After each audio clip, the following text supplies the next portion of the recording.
Marcus Johnson sat quietly in his seat, staring down at the calculus test that lay on his desk. It was a perfect score, 100%. He had worked hard for this moment, studying late into the night and practicing problems until he could solve them in his sleep. His heart swelled with pride as he looked at the neatly written answers, each step carefully explained. But before he could fully enjoy the feeling, something changed in the air around him. Mr. Grayson, the calculus teacher, walked slowly between the rows of desks, collecting the tests. When he reached Marcus's desk, he paused. Instead of simply picking up the paper like he did with everyone else, Mr. Grayson leaned down, his face inches from Marcus's.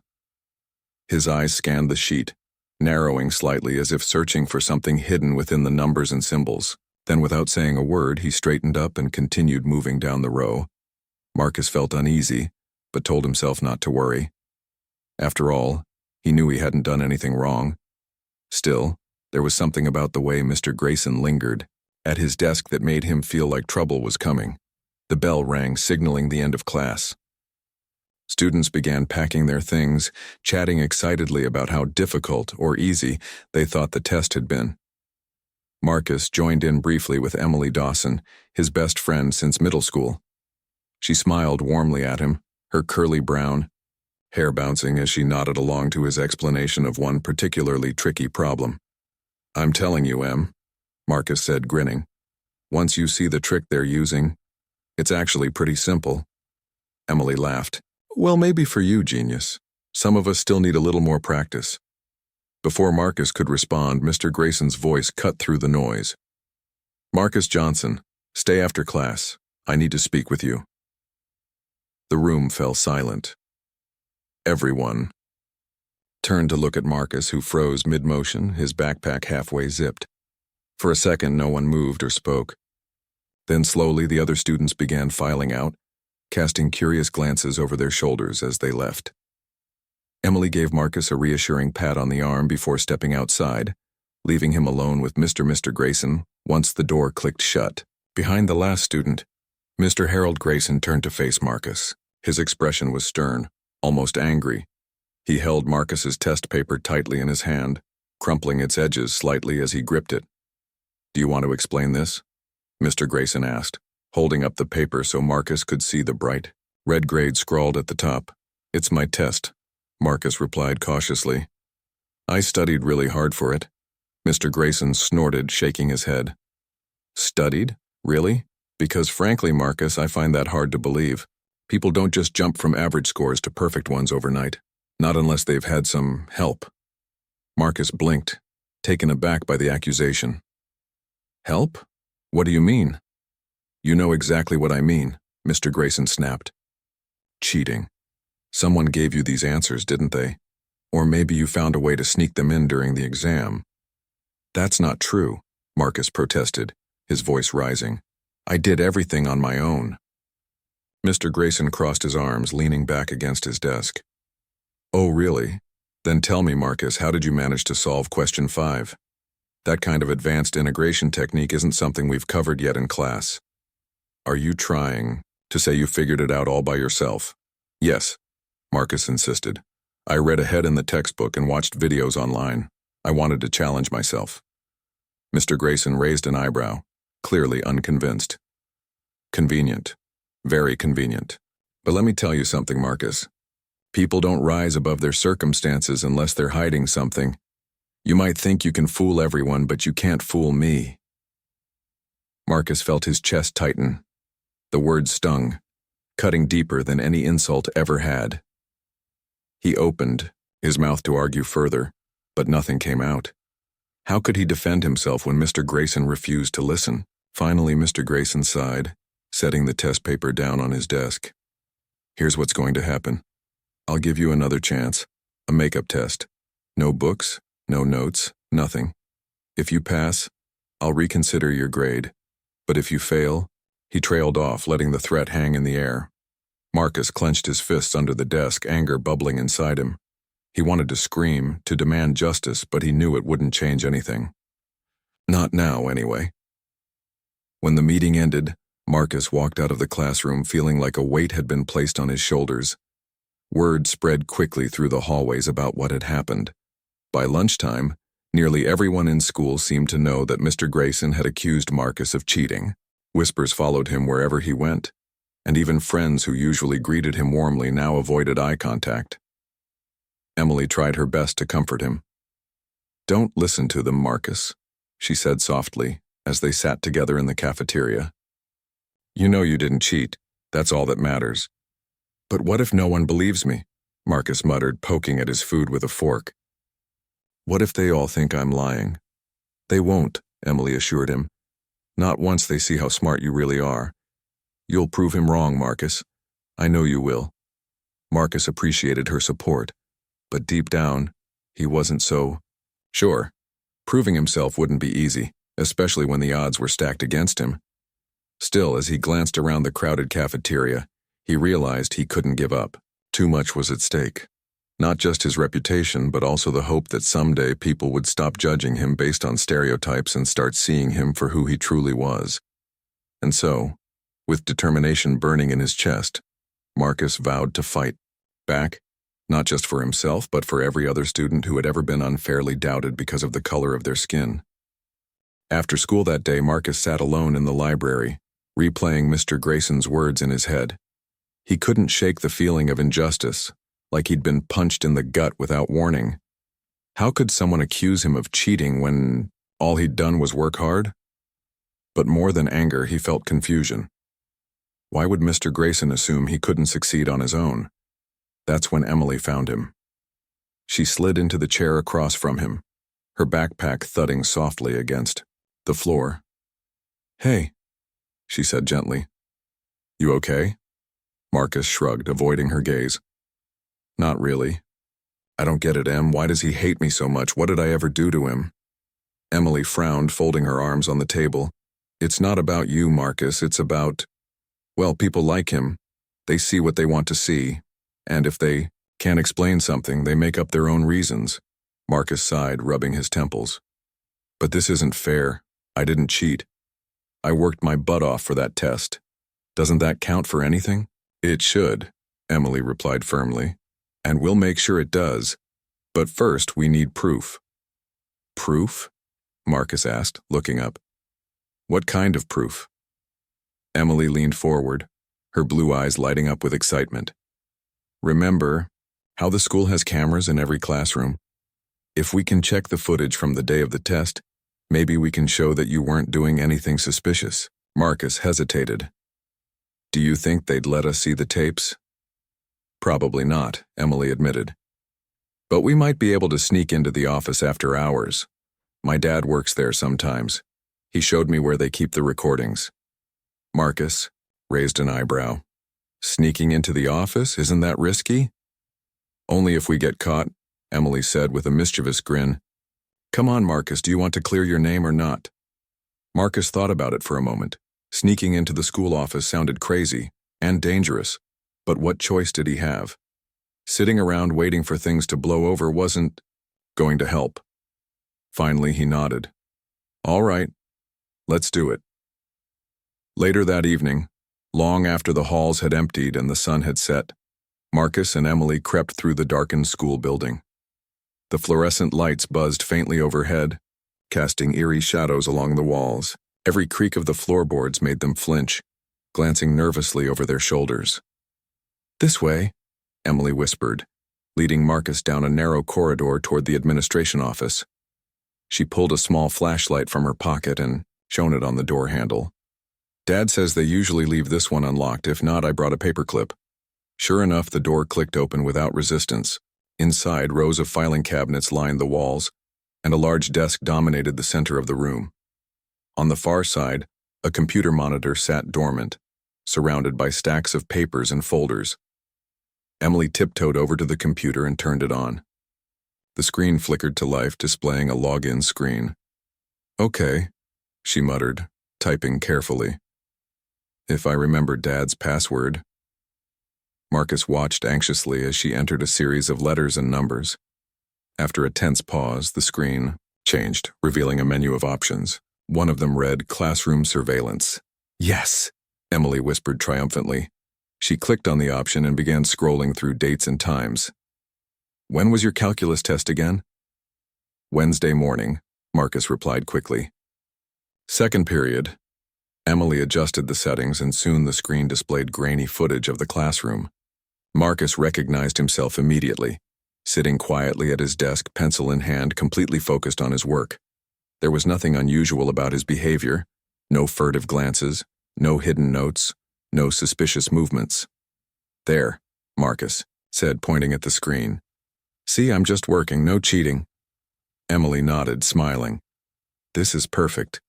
We can use this to prove Mr. Grayson wrong." But then, as they continued watching, something strange caught their attention. About halfway through the recording, Mr. Grayson appeared on screen, pacing between the rows of desks.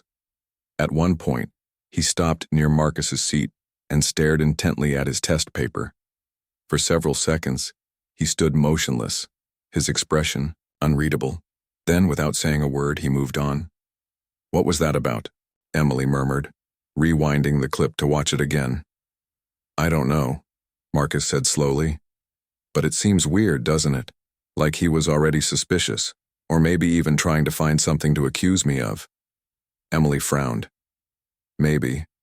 Or maybe he's just paranoid. Either way, this footage shows you were innocent. That's what matters." Just as they were about to save the video, another figure entered the frame. This time, it was Ryan Carter, one of the quieter students in the class. He approached Mr. Grayson cautiously, speaking briefly before walking away.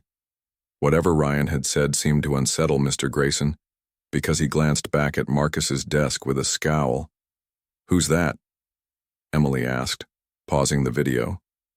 "Ryan Carter," Marcus replied. "He sits in the corner. I barely talk to him." "Well, maybe we should," Emily suggested. "He might know something." The next morning, Marcus and Emily tracked Ryan down during lunch. He was sitting alone at a table near the windows, picking at a sandwich. When Marcus approached, Ryan looked up, startled. "Hey, Ryan," Marcus began awkwardly. "Can we talk? For a minute?" Ryan hesitated, then nodded. "Sure. What's up?" "We saw you talking to Mr. Grayson on the surveillance footage yesterday," Emily explained. "Do you mind telling us what that was about?" Ryan glanced around nervously, lowering his voice. "I overheard him talking to another teacher last week. Something about how he once failed a student like you, a gifted black kid, because he didn't believe the guy could solve complex problems on his own. Said it was impossible for someone like him to rise above his circumstances." Marcus felt a chill run down his spine. "So he's done this before?" Ryan nodded. "Yeah, and apparently he got away with it. The kid ended up dropping out because of the stress." Anger bubbled inside Marcus, but he forced himself to stay calm. "Thanks for telling us, Ryan. You didn't have to." Ryan shrugged. "Someone should stand up to him. Maybe now people will realize what he's really like." As they walked away, Emily turned to Marcus. "This changes everything. We're not just fighting for you anymore. We're fighting for everyone who's ever been treated unfairly because of who they are." Marcus nodded, determination flashing in his eyes. "Then let's make sure we win." Over the next few days, Marcus and Emily poured all their energy into preparing their case. They saved copies of the surveillance footage, gathered testimonials from classmates who vouched for Marcus's honesty, and even reached out to the principal to request a formal review of the situation. Meanwhile, whispers about Mr. Grayson's past actions spread throughout the school, sparking heated debates among students and teachers alike. Despite the mounting pressure, Marcus refused to back down. He knew the road ahead wouldn't be easy, but he also knew that giving up wasn't an option, not when so much was at stake. With Emily by his side and the truth on his side, he was ready to face whatever came next. Little did he know, however, that the battle was only beginning, and that the truth would lead them to discoveries far greater than either of them could have imagined. As Marcus and Emily worked together to gather evidence against Mr. Grayson, Marcus couldn't stop thinking about Ryan's revelation.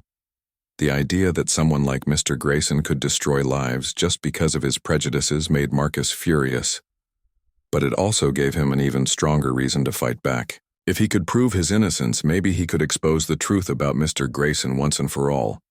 But there was something else bothering Marcus too. Something personal. As much as he wanted to focus on clearing his name, he couldn't ignore the nagging feeling that people would still doubt him unless they saw undeniable proof, not just of his honesty, but of his abilities.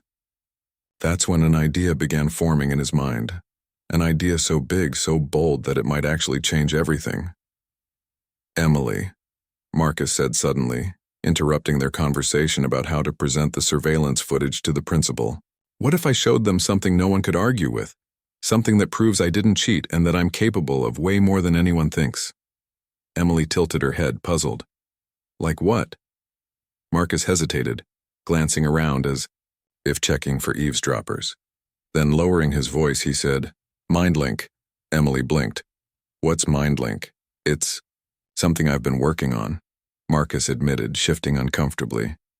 "A project I started last year. It's kind of like a brain-computer interface.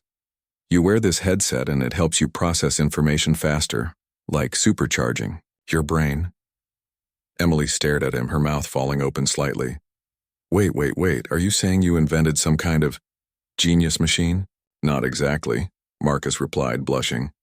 "It's not perfect yet, but it works. I've been using it to study harder subjects like advanced calculus. It lets me understand things faster, which is why I aced that test." Emily sat back, processing this new information. "Why didn't you tell me about this before?" "I didn't think anyone would believe me," Marcus admitted. "I was afraid they'd laugh or call me crazy, or worse, try to take it away from me. But now, maybe this is my chance to show everyone what I can really do." Emily grinned, her eyes sparkling with excitement. "Marcus, this is incredible. If you can demonstrate this thing in front of the school board, or even better at the science fair, you'll blow everyone away. No one will be able to accuse you of cheating after that." Marcus nodded slowly, though uncertainty lingered in his expression. "Yeah, but it's risky. What if they don't understand? Or what if they think I stole the idea from somewhere?" "You didn't steal it," Emily said firmly. "You built it yourself, and besides, we'll make sure they know that. We'll document everything, the design, the code, the testing process. By the time we're done, there won't be any room for doubt." Over the next few weeks, Marcus threw himself into perfecting MindLink.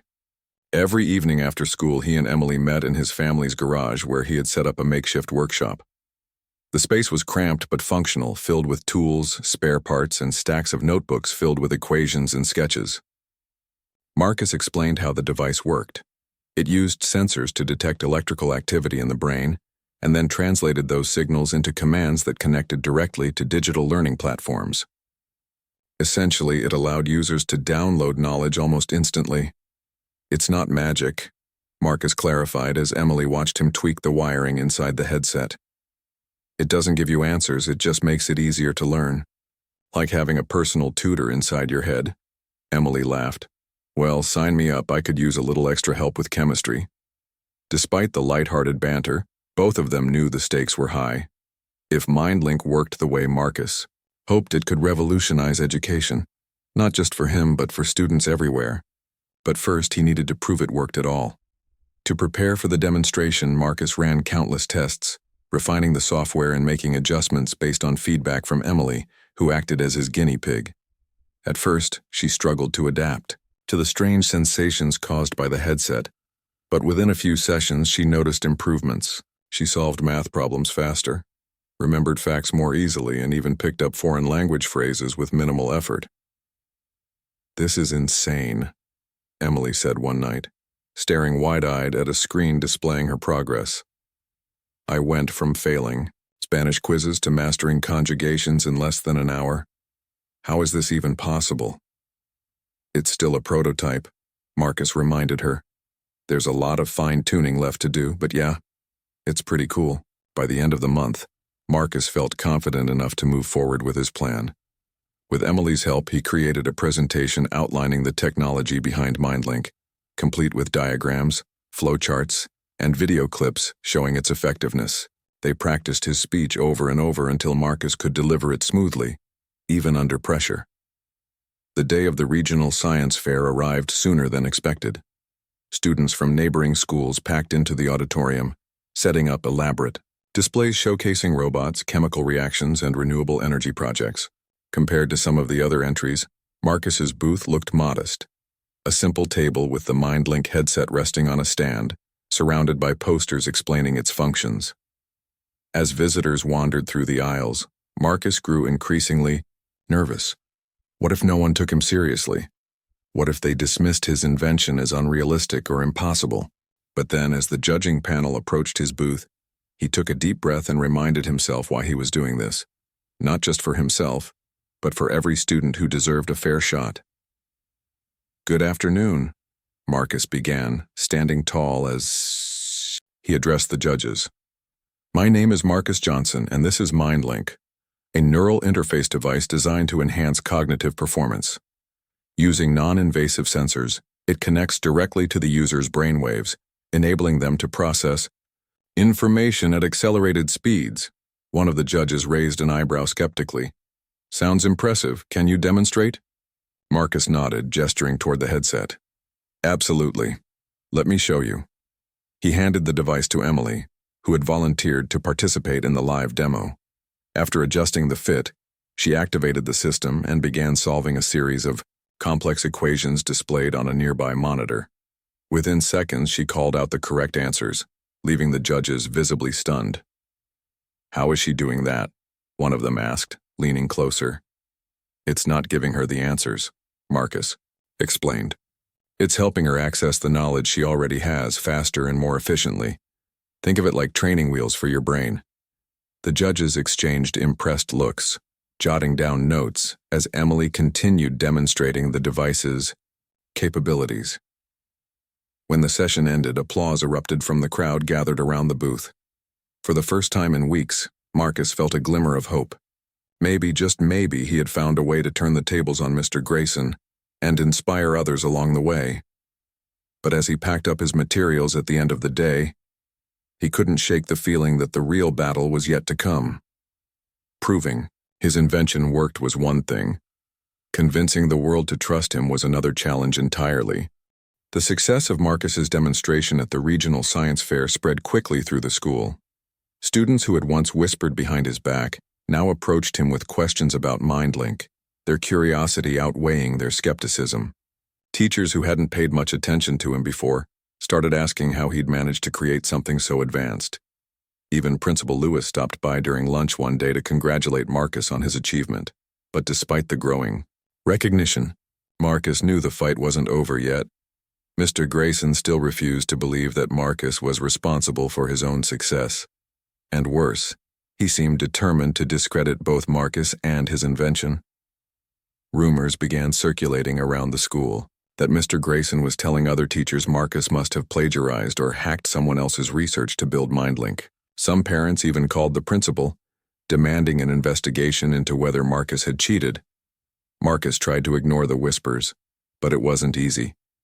Every time he walked down the hallway, he could feel eyes on him, some admiring, others suspicious. Emily noticed how stressed he looked and decided they needed a plan to counteract Mr. Grayson's accusations before they spiraled out of control. "We need to stay ahead of him," Emily said firmly as they sat together in the library after school. "If we wait for him to attack, we'll always be playing defense. Let's go on offense instead." "What do you mean?" Marcus asked, leaning forward. "I mean, let's show everyone exactly how hard you've worked on this project," Emily explained. "Not just the final product, but the whole process. The sketches, the prototypes, the failed attempts. If people see everything you've done, they won't believe those lies about plagiarism." Marcus nodded slowly, considering her suggestion. "That could work. But where do we start?" "At the beginning," Emily replied with a grin. "We'll create a timeline of your progress, photos, videos, notes, everything. Then we'll share it publicly, maybe even post it online. Once people see the evidence, there won't be any room for doubt." Over the next few days, Marcus and Emily poured all their energy into documenting every step of MindLink's development. They dug through old notebooks, organizing pages of calculations and diagrams into chronological order.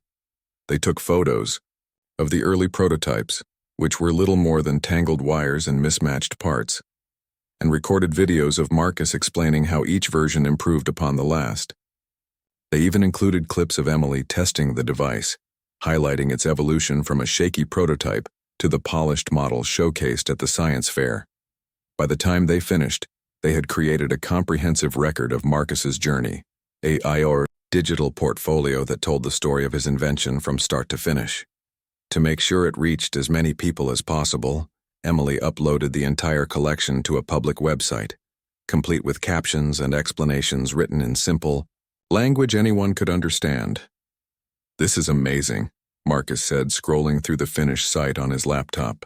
"It's like proof that I really did it." "Exactly," Emily agreed, smiling proudly. "Now, when people ask how you built MindLink, you can point them here. No more guessing games." Their efforts paid off almost immediately.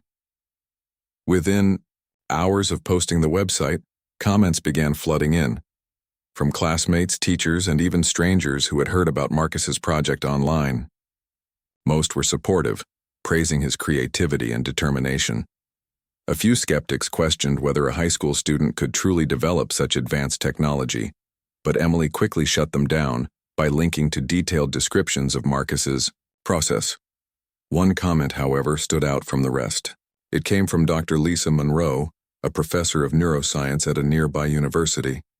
She wrote, "I'm blown away by what you've accomplished, Marcus. Your understanding of neural interfaces is far beyond what I would expect from someone your age. I'd love to discuss your work further. Perhaps we can collaborate?" Marcus stared at the message, stunned. "Did she really say that?" Emily laughed. "She did. This is huge, Marcus. Huge." Before Marcus could respond, another notification popped up. A message from Principal Lewis requesting an urgent meeting with Marcus and his parents. At first, Marcus panicked, fearing Mr. Grayson had convinced the administration to investigate him. But when he arrived at the office later that afternoon, he found Principal Lewis smiling warmly. "Marcus," she began, gesturing for him and his parents to sit. "I wanted to talk to you about the incredible work you've been doing with MindLink. We're very proud of you, and not just because of the science fair. You've inspired a lot of people here at school." Marcus blinked, unsure what to say. "Thank you." Principal Lewis nodded. "Unfortunately, there have been some concerns raised about your project. Certain individuals seem to think you may have received outside help, or worse, copied someone else's ideas." Marcus clenched his fists under the table, anger bubbling inside him. "That's not true. I worked on this myself." "I believe you," Principal Lewis assured him, "which is why I've invited Dr. Monroe to visit our school next week. She's offered to review your work and confirm its authenticity. If she verifies that you're the sole creator of MindLink, it should put an end to these accusations once and for all." Marcus exhaled deeply, relief washing over him. "Okay. Thank you." As they left the office, his mother hugged him tightly. "You've done nothing wrong, sweetheart. Just keep doing what you're doing and everything will work out." Despite the promise of Dr. Monroe's visit, Marcus couldn't shake the feeling that Mr. Grayson wouldn't give up without a fight. Sure enough, the next morning Marcus found himself cornered in the hallway by none other than Mr. Grayson himself. "So," Mr. Grayson sneered, blocking Marcus's path. "Hiding behind fancy gadgets and websites now, are we? How convenient." "I'm not hiding," Marcus shot back, standing his ground. "I'm proving my point, something you obviously don't want me to do." Mr. Grayson's face darkened. "You think you're so clever, don't you? But mark my words, Johnson. This isn't over. Not by a long shot." With that, he stormed off, leaving Marcus seething with frustration. Emily appeared moments later, placing a calming hand on his shoulder. "He's scared," she said softly. "Scared because he knows he's losing. Don't let him get to you, Marcus. We've got this." Marcus took a deep breath, nodding. "Yeah, we've got this." As the week went on, anticipation built for Dr. Monroe's arrival. Students buzzed with excitement, eager to meet the renowned scientist who had taken an interest in one of their own. Even Mr. Grayson seemed uneasy, avoiding eye contact with Marcus whenever they passed in the halls. Finally, the day of Dr. Monroe's visit arrived. She spent hours reviewing Marcus's notes, testing MindLink herself, and asking detailed questions about its design and functionality. By the time she finished, her expression was one of genuine admiration. "This is extraordinary," she announced during a brief assembly held in the auditorium. "Marcus has developed a groundbreaking piece of technology, one that could have significant implications for education and beyond. And based on my review, I can confidently say that he is the sole creator of this project." The room erupted in applause, drowning out the few dissenting murmurs from Mr. Grayson and his allies. For the first time in weeks, Marcus felt a weight lift off his shoulders. He had proven himself, not just to his peers, but to the world. But, as he glanced across the room at Mr. Grayson's scowling face, Marcus realized the battle wasn't entirely won. There would always be people like Mr. Grayson, people who refused to see the truth. And while Marcus couldn't change their minds, he could continue proving them wrong, one innovation at a time. The day of Dr. Lisa Monroe's visit was one Marcus would never forget. As she stood on the auditorium stage alongside him, her presence commanded respect. Her calm, confident demeanor contrasted sharply with Mr. Grayson's simmering frustration in the front row. Marcus felt a mix of nerves and determination as he prepared to demonstrate MindLink once again, this time not just to prove himself, but to silence those who doubted him. "Thank you all for gathering here today," Dr. Monroe began, addressing the crowd. "I've had the privilege of reviewing Marcus Johnson's work over the past few hours, and I can say without hesitation that what he has accomplished is remarkable. But rather than take my word for it, let's see it in action." She gestured for Marcus to step forward. Taking a deep breath, Marcus adjusted the MindLink headset and turned on the system. A large screen behind him flickered to life, displaying colorful brainwave patterns and streaming data as he focused on solving a series of advanced calculus problems. Within seconds, the correct answers appeared on the screen, eliciting gasps from the audience. "How does it feel?" Dr. Monroe asked, turning to address Marcus directly. "It's like having a supercharged version of your own mind," Marcus explained, glancing at the audience. "It doesn't give me the answers. It helps me access knowledge faster and understand things more clearly." Dr. Monroe nodded approvingly. "And this technology isn't limited to math either. With further development, it could help students struggling with reading, language barriers, or even learning disabilities. Marcus has truly created something revolutionary." Applause erupted throughout the auditorium, but Marcus noticed that Mr. Grayson remained silent, his jaw clenched tightly. The teacher's face was red, and his hands gripped the edge of his seat as though he were trying to hold back an outburst. Emily, sitting nearby, shot Marcus an encouraging smile, whispering, "You're killing it." But Marcus knew the worst was yet to come. After the demonstration, Dr. Monroe invited questions from the audience. Most were positive, asking about the potential applications of MindLink or how it worked. However, when Mr. Grayson raised his hand, the room fell eerily quiet. "Yes, Mr. Grayson?" Dr. Monroe said, acknowledging him. Mr. Grayson stood slowly, his voice dripping with sarcasm. "This is certainly impressive, Dr. Monroe. But how do we know Marcus actually built this device? For all we know, he could have copied someone else's research, or worse, used unethical methods to create it." The accusation hung heavy in the air.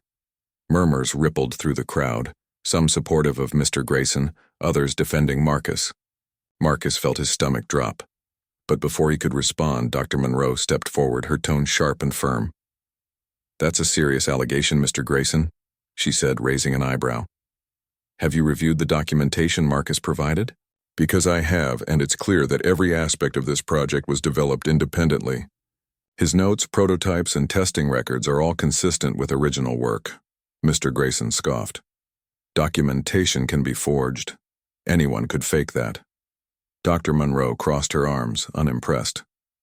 "Then perhaps you'd like to explain why Marcus included timestamps and video footage of each stage of development, or why his coding matches the style and structure of beginner-level programming, an indicator that he taught himself rather than relying on advanced expertise." Mr. Grayson faltered, his confidence wavering. He glanced around the room, searching for support, but found none. Even Principal Lewis, seated near the front, looked disappointed. "That's not enough," Mr. Grayson insisted, though his voice lacked conviction. "There's still no proof that Marcus didn't cheat somehow." At that moment, Emily stood up, holding her phone aloft. "Actually, there is." She tapped the screen and played a recording, a conversation she'd secretly captured weeks earlier between Ryan Carter and Mr. Grayson. In the audio, Mr. Grayson admitted to failing another gifted black student years ago because he refused to believe the student could succeed on his own. The room went silent as the recording ended. All eyes turned to Mr. Grayson, whose face turned pale. He stammered, unable to form a coherent response. "I think that settles it," Dr. Monroe said coolly. "Marcus's integrity is beyond question. It's unfortunate that bias and prejudice continue to exist in places where they shouldn't, but thank you, Marcus, for reminding us of the importance of fairness and innovation." The audience erupted into applause once again, louder and more enthusiastic than before. Students cheered, many standing to show their support. Marcus felt a surge of relief wash over him, but also sadness, not for himself, but for the countless others who might face similar injustices without anyone to stand up for them. Later that evening, Marcus sat alone in his garage workshop, staring at the MindLink headset resting on the table. Despite the victory, he couldn't shake the feeling that the fight wasn't entirely over. Yes, he had proven himself, and yes, Mr. Grayson's reputation was damaged, but Marcus knew that systemic issues like racism and bias wouldn't disappear overnight. Emily joined him a few minutes later, carrying 2 cups of hot chocolate. "You okay?" she asked gently, handing him one. Marcus sighed, taking a sip. "Yeah, just thinking." "About what?" "Everything," Marcus admitted. "I mean, we won this battle, but what about the next kid who gets accused of cheating because of the color of their skin? Or the one after that? How do we make sure this doesn't happen again?" Emily hesitated, then smiled softly. "We keep fighting. You've already started something big, Marcus. People are talking about your invention and about the unfairness in our schools. Change doesn't happen overnight, but it starts with moments like this." Marcus nodded slowly, feeling a spark of hope reignite within him. "Maybe you're right. Maybe this is just the beginning." Over the following weeks, the impact of Marcus's demonstration spread far beyond the walls of his high school. Local news outlets picked up the story, praising his ingenuity and highlighting the broader conversation about racial bias in education. Teachers across the district attended workshops led by Dr. Monroe, discussing ways to foster inclusivity and support underrepresented students. Meanwhile, Marcus continued refining MindLink, inspired by the feedback he received. He began collaborating with Dr. Monroe on expanding its capabilities, exploring how it could benefit not only students but also individuals with neurological conditions. Together, they envisioned a future where technology bridged gaps rather than widened them. As for Mr. Grayson, the fallout from the scandal was swift. Parents demanded accountability, and the school board launched an investigation into his conduct. While he wasn't immediately fired, he was placed on leave pending further review. Though justice hadn't been served completely, Marcus felt a sense of closure knowing that Mr. Grayson's actions would no longer go unchecked. One afternoon, as Marcus walked home from school, he passed a group of younger students gathered near the playground.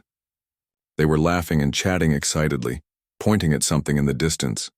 Curious, Marcus followed their gaze and saw a poster taped to a lamppost. It featured a picture of him wearing the MindLink headset, along with the caption, "Believe in yourself and change the world." For the first time in months, Marcus smiled, not because of the recognition, but because he realized his journey had become bigger than himself. He wasn't just a student fighting for fairness. He was a symbol of resilience, creativity, and hope. And as long as people believed in what he stood for, the fight against injustice would never truly end.